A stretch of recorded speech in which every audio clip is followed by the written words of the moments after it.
And this format was later picked up by El Dorado, very successfully, I might add, by the group behind it, Luciano and Jorge, Arturo, and a few whose names slip my mind right now.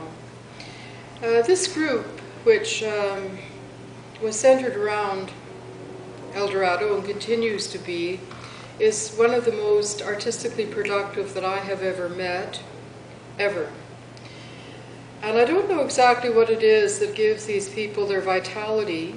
Maybe it's being ripped out of their homeland and thrust into a foreign environment, which is not always overly kind, at best indifferent, I think. But this group has been steadily, almost relentlessly producing artistic works of all kinds ever since I've met them. And I don't know where this energy comes from, because it sure isn't government funding, that's guaranteed. I think I've made that comment before, and these are really people who make it happen, who make art happen, and who just simply love to produce and to see the finished product. It's quite remarkable, in my view. Oh my goodness, where would one start? Magazines of various kinds, all kinds of books, conferences in different parts of the country, lots of translation, film, everything. They have every base covered that I could see, and it's ongoing.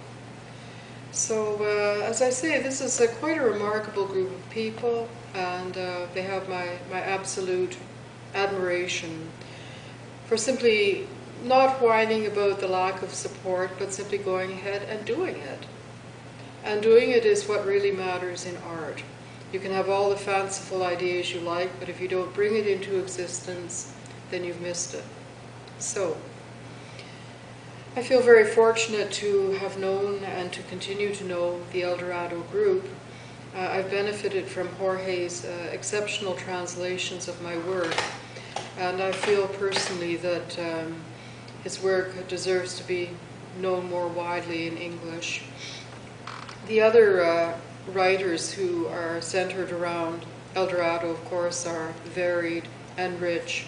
Unfortunately, my understanding of Spanish is minimal, and so I've never had a true appreciation of the work, but the energy and vitality is unmistakable.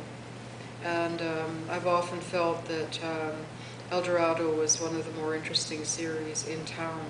Very open, and open, of course, to music and also to writing in all its forms.